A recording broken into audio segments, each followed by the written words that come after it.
Hello good morning student. Hero study में आप सभी का हार्दिक स्वागत है। आज का जो सेशन रहेगा प्रस्तावना। कल आप लोगों को प्रस्तावना के बारे में बताया था, लेकिन उसमें कुछ महत्वपूर्ण तथ्य हैं, उन पर हम विशेष चर्चा करेंगे। आज का जो मोटिवेशन कोड है जो आपको एनर्जीवान बनाएगा, लहरों से डरकर नौका पार नहीं होती, कोशिश करने वालों की कभी हार नहीं होती। ठीक है, कोशिश करने वालों की कभी हार नहीं होती है। तो हमारी प्रस्तावना में जैसे सबसे संप्रभु, समाजवादी, पंथ निरपेक्ष, लोकतांत्रिक, गणराज्य, तो इन पर हम आज विशेष चर्चा करेंगे। सबसे पहले हमारा शब्द था संप्रभु। हमारा सबसे पहले शब्द था संप्रभु। संप्रभु, संप्रभु, संप्रभु का मतलब क्या होता है? संप्रभु का मतलब ये होता है कि हमारा जो देश है, हमारा जो भारत है, ना तो किसी अन्य देश पर निर्भर है और ना ही किसी अन्य देश का डोमिनियन है। हमारा भारत, हमारा देश अन्य किसी देश पर ना तो निर्भर है, ना ही किसी देश का डोमिनियन है। संप्रभु का मतलब यही होता है, हमारा देश अन्य किसी देश पर ना तो निर्भर है और ना ही किसी अन्य देश का डोमिनियन है। और ये आंतरिक और बाहरी मामलों में एकदम स्वतंत्र है। आंतरिक व बाहरी मामले में एकदम स्वतंत्र है। चाहे हमारा बाहरी मामला हो, चाहे हमारे भारत के आंतरिक मामला हो, हम दोनों मामले में एकदम स्वतंत्र हैं। उसके बाद एक हमारा शब्द आता है समाजवादी। इसके बाद में हमारा एक शब्द आता है समाजवादी। समाजवादी शब्द का उल्लेख मूल प्रस्तावना में नहीं था। समाजवादी शब्द का उल्लेख मूल प्रस्तावना में नहीं था। समाजवादी शब्द का उल्लेख 42वां संविधान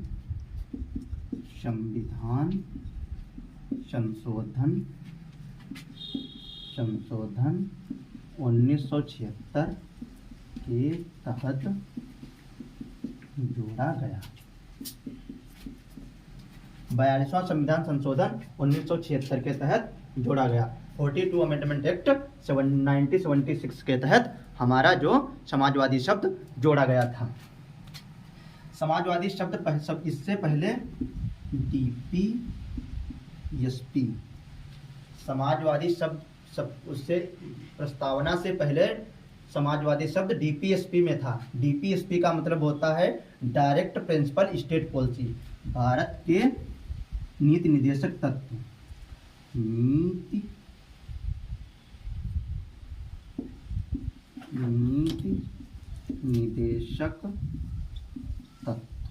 नीति निर्देशक तत्व में जो समाजवाद शब्द का लक्षण मौजूद थे।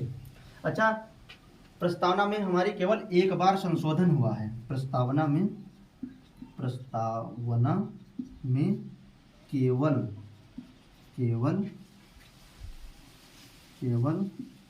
एक बार संशोधन हुआ है। आर्टिकल, कौन से आर्टिकल के तहत? ARTICLE आर्टिकल 368 के तहत। 368 के तहत हमारी प्रियम्बल प्रस्तावना में संशोधन हुआ था। इससे समाजवादी शब्द, 3 प्रकार के शब्द जोड़े गए थे। समाजवादी शब्द, उसमें एक समाजवादी शब्द था, 368 के तहत जोड़े गए थे। और कैसे प्रस्तावना में संशोधन हुआ, इससे पहले आप लोगों को पढ़ने पड़ेंगे 3 केस, तब आप लोगों को अच्छी तरीके से समझ में आ जाएगा कि समाजवादी शब्द कैसे जोड़ा गया और इससे पहले क्यों प्रस्तावना में संशोधन नहीं किया गया था।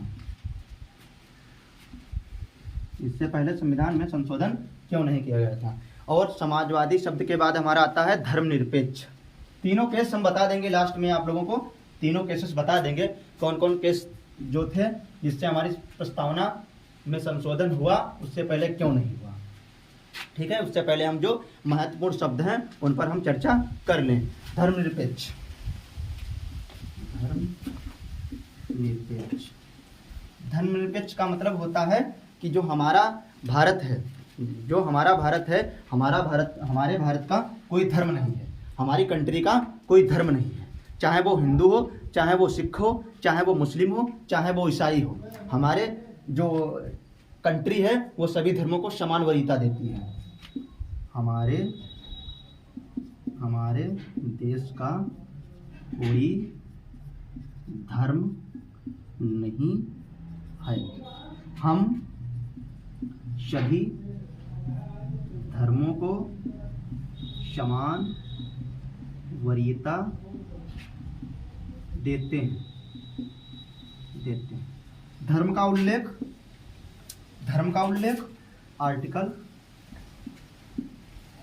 आर्टिकल 25 से 28 के बीच उल्लेख है। धर्म का जो उल्लेख है हमारे आर्टिकल 25 से 28 के बीच में इसका उल्लेख है। अगर हमारे 25 और 28 अगर उल्लंघन हो रहा है तो हम आर्टिकल 32 के तहत, ये यार आर्टिकल 32 के तहत हम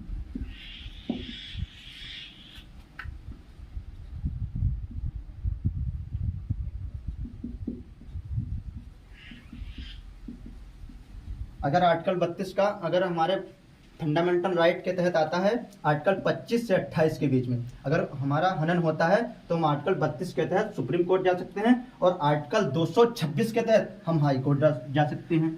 आर्टिकल 226 के तहत हम हाई कोर्ट जा सकते हैं। ठीक है, तो आशा करता हूँ आप लोगों को अच्छी तरीके से समझ में आ रहा होगा। हम थोड़ा ऊपर से रब कर रहे हैं।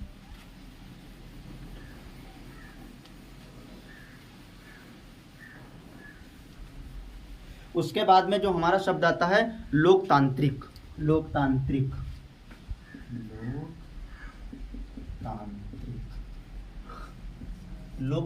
का मतलब क्या होता है? लोकतंत्र का मतलब ये होता है कि सर्वोच्च शक्ति जो होती है वो जनता के हाथ में होती है। लोकतंत्र का मतलब यही होता है, सर्वोच्च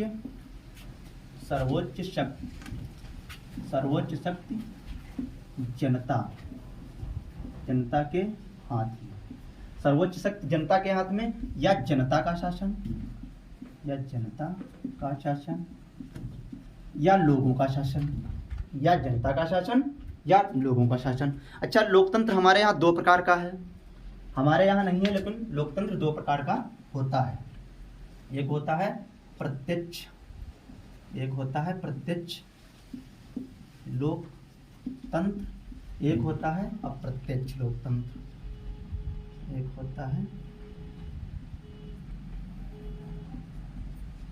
होता है अप्रत्यक्ष लोकतंत्र। प्रत्यक्ष लोकतंत्र और अप्रत्यक्ष लोकतंत्र में क्या डिफरेंस होता है? प्रत्यक्ष लोकतंत्र होता है स्विट्जरलैंड,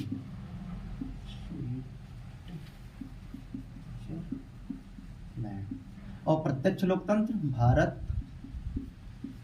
अमेरिका। प्रत्यक्ष लोकतंत्र जो है हमारे यहाँ ग्राम पंचायतों में जो इलेक्शन होता है जिससे हमारा ग्राम प्रधान चुनकर आता है वो प्रॉपर प्रत्यक्ष लोकतंत्र देखने को मिलता है। और अप्रत्यक्ष लोकतंत्र जो हमारा राष्ट्रपति चुनकर के आता है, जिसे राष्ट्रपति चुना जाता है, वो अप्रत्यक्ष लोकतंत्र के तहत चुना जाता है। और प्रत्यक्ष लोकतंत्र के तहत हमारे जो ग्राम पंचायतों में इलेक्शन होता है, जो गाँव का प्रमुख होता है प्रधान, उसे हम प्रत्यक्ष लोकतंत्र के तहत चुनते हैं। यही डिफरेंस होता है प्रत्यक्ष लोकतंत्र में और अप्रत्यक्ष लोकतंत्र में। इसके बाद में एक शब्द आता है, लोकतंत्र के बाद एक शब्द आता है गणतंत्र। लोकतंत्र के बाद हमारा एक शब्द आता है गणतंत्र। गणतंत्र का मतलब होता है कि हमारे देश का जो राष्ट्राध्यक्ष एवं राष्ट्रपति जो चुनकर के, अर्थात चुनकर के हमारे देश में आता है, जो भारत में राष्ट्राध्यक्ष या राष्ट्रपति चुनकर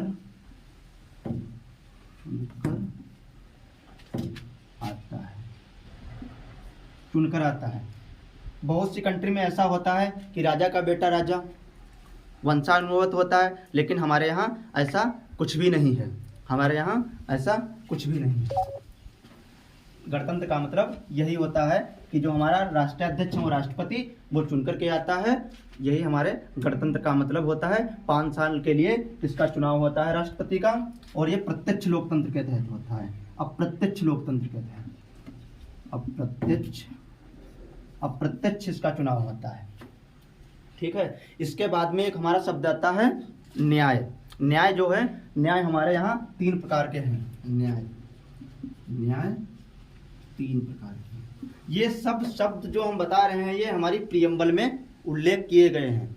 ये जितने शब्द हम आप लोगों को बता रहे हैं, ये हमारी इंडियन कॉन्स्टिट्यूशन की प्रियम्बल में उल्लेख हैं। जो हमारी भारत की प्रस्तावना है, उसमें ये शब्द उल्लेख हैं। इनका हम थोड़ा थोड़ा विस्तृत आप लोगों को जानकारी दे रहे हैं। न्याय 3 प्रकार का उल्लेख किया गया है, जिसमें हमारा न्याय एक है सामाजिक, एक है आर्थिक, एक है राजनीतिक। 3 प्रकार के न्यायों का हमारे संविधान में उल्लेख किया गया है। हम अब आप लोगों को 3 प्रकार के न्यायों के बारे में भी विस्तृत से जानकारी देंगे। तो ऊपर का हम रख करते हैं। सबसे पहले हमारा आता है सामाजिक न्याय।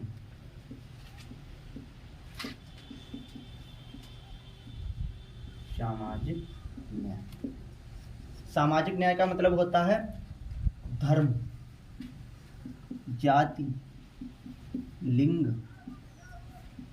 नस्ल, धर्म, जाति, लिंग, नस्ल, भाषा के आधार पर किसी व्यक्ति को भाषा के आधार पर किसी व्यक्ति भेदभाव नहीं,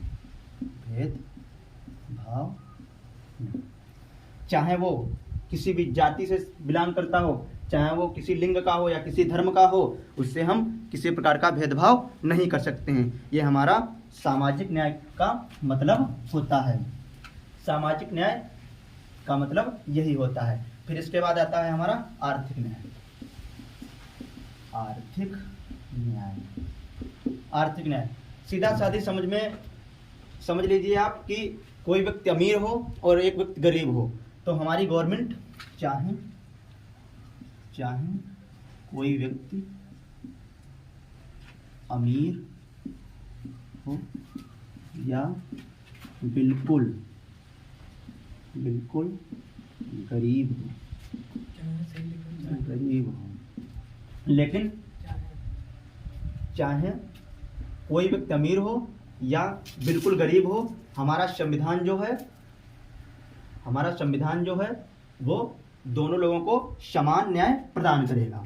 चाहे वो हाईएस्ट लेवल का व्यक्ति हो, चाहे वो लोवेस्ट लेवल का व्यक्ति हो, लेकिन हमारा जो संविधान है दोनों लोगों को समान न्याय प्रदान करेगा। इसके बाद में आता है हमारा आर्थिक और सामाजिक न्याय, दोनों मिला जुला रूप है। इसके बाद में जो हमारा आता है वो आता है राजनीतिक न्याय।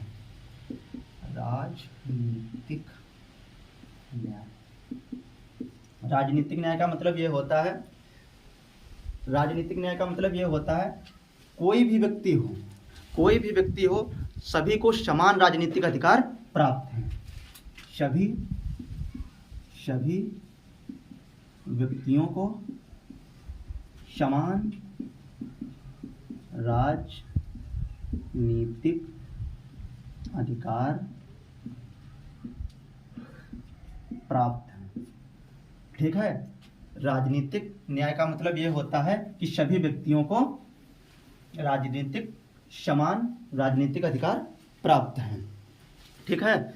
चाहे वो किसी गवर्नमेंट सेक्शन में जाए, चाहे वो प्राइवेट सेक्शन में जाए, गवर्नमेंट जो हमारा संविधान है ये नहीं कहता है कि किसी को भेदभाव नहीं किया जा सकता है, चाहे वो सरकारी दफ्तर में जाए चाहे वो प्राइवेट दफ्तर में जाए, सभी व्यक्तियों को समान अधिकार है।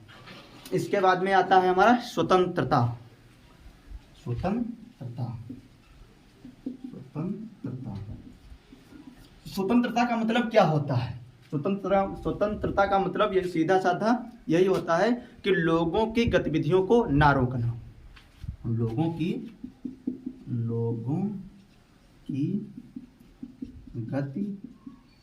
गतिविधियों को ना रोकना। लोग स्वतंत्रता का मतलब यही होता है कि लोगों की गतिविधियों को नहीं रोकना। ये आर्टिकल 19 से 22 में इसका उल्लेख है। स्वतंत्रता का आर्टिकल 19 से 22 में उल्लेख है। आर्टिकल 19 क्या? प्रेस की स्वतंत्रता, प्रेस की स्वतंत्रता, संघ बनाने की स्वतंत्रता, शांतिपूर्वक संगठन बनाने की स्वतंत्रता, अभिव्यक्ति की स्वतंत्रता। आर्टिकल 21 में शिक्षा का अधिकार, आर्टिकल 21A के तहत शिक्षा का अधिकार, आर्टिकल 21 में प्राण एवं दैहिक स्वतंत्रता, आर्टिकल 22 में कुछ दशाओं में गिरफ्तारी का अधिकार। ठीक है, ये हमारे स्वतंत्रता के जो आर्टिकल थे वो भी आप लोगों को हम बता दिए। इसके बाद में एक शब्द आता है क्षमता। एक शब्द आता है क्षमता। क्षमता, क्षमता या समानता, क्षमता या समानता। क्षमता का उल्लेख या समानता का उल्लेख हमारे आर्टिकल 14 से 18 के बीच में उल्लेख किया गया है। 14 से 18 के बीच उल्लेख किया गया है,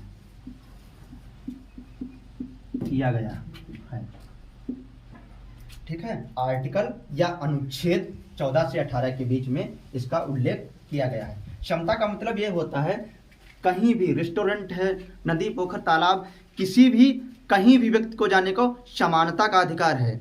वहाँ पे किसी तरह का भेदभाव किसी व्यक्ति के साथ नहीं किया जाएगा। ये जो आर्टिकल हम बता रहे हैं ये फंडामेंटल राइट के तहत आते हैं। ये हमारे मौलिक अधिकार हैं, जो हमारे ये मौलिक अधिकार हैं। अगर इनका हनन होता है तो हम सीधे सुप्रीम कोर्ट या हाई कोर्ट जा सकते हैं। सुप्रीम कोर्ट आर्टिकल 32 के तहत जा सकते हैं और सुप्रीम कोर्ट आर्टिकल 226 के तहत जा सकते हैं, ठीक है। इसके बाद में एक हमारा शब्द है बंधुत्व।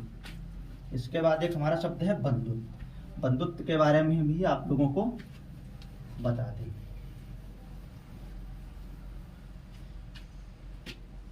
बंधुत्व, बंधुत्व का मतलब होता है सीधा साधी भाईचारे की भावना। बस यही हमारा उल्लेख है कि बंधुत्व का मतलब ये होता है कि भाईचारे की भावना। ये मौलिक कर्तव्य में पहले था। बंधुत्व का मतलब ये मौलिक कर्तव्य में भी इसका उल्लेख मिलता है। आर्टिकल 51A फंडामेंटल ड्यूटीज जिसे हम कहते हैं। अच्छा, 3 केसेस आप लोगों को बताए थे, वो भी आप लोगों को बता दें कि कौन कौन से केस थे जिसमें हमारा प्रियम्बल में, प्रस्तावना में संशोधन हुआ और उससे पहले क्यों नहीं हुआ। एक केस आता है बेरूबारी केस। बेरूबारी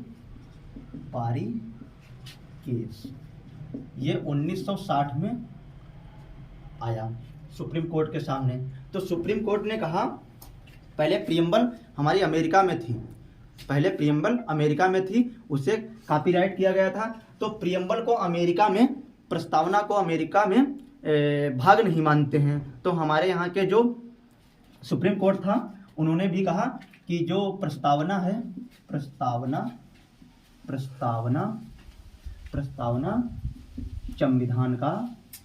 संविधान का हिस्सा नहीं है। बेरूबारी केस में 1960 में प्रस्तावना संविधान का हिस्सा नहीं है। अगर संविधान का हिस्सा नहीं है तो संशोधन हो ही नहीं सकता है। फिर इसके बाद एक केस आता है 13 साल बाद केशवानंदा भारती केस।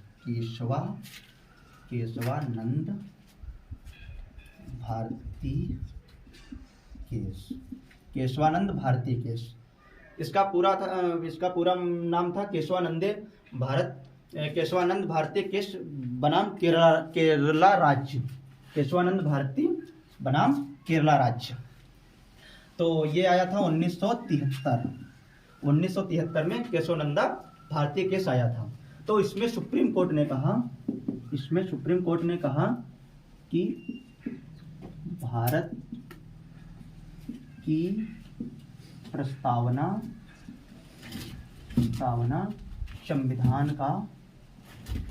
संविधान का हिस्सा है।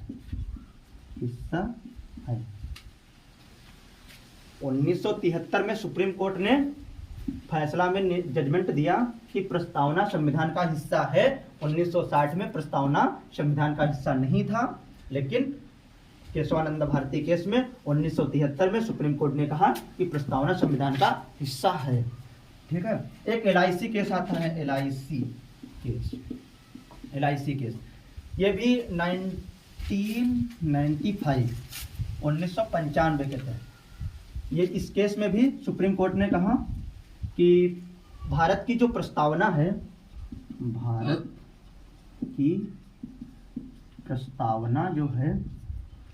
की जो प्रस्तावना है वो आंतरिक हिस्सा है।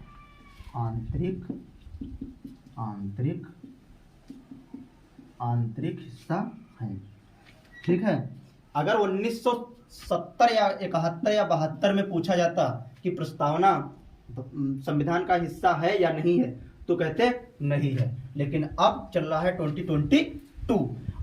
आप लोगों को अगर क्वेश्चन पूछता है कि प्रस्तावना संविधान का हिस्सा है या नहीं है, तो आप लोग केशवानंदा भारती केस या LIC केस के तहत कहेंगे संविधान प्रस्तावना का हिस्सा है। इसी के तहत आर्टिकल 368 के तहत संशोधन हुआ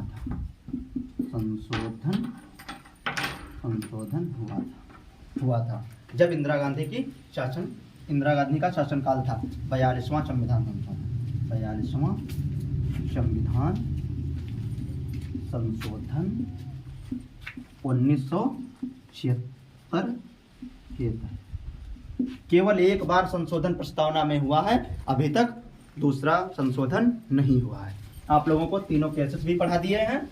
ठीक है, मिलते हैं हम नेक्स्ट क्लास में। आज का सेशन यहीं तक रखते हैं।